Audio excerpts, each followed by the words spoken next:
Ball is bouncing around on his chest.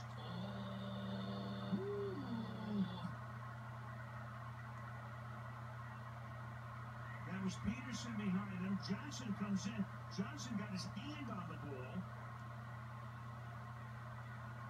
And then once he's in the end zone, then there was a late punch out there.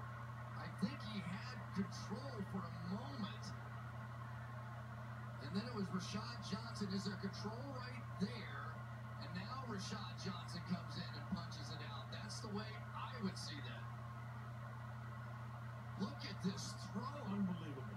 Completely falling away, pressure in his face, and he launches. This is insane. Janis got permission.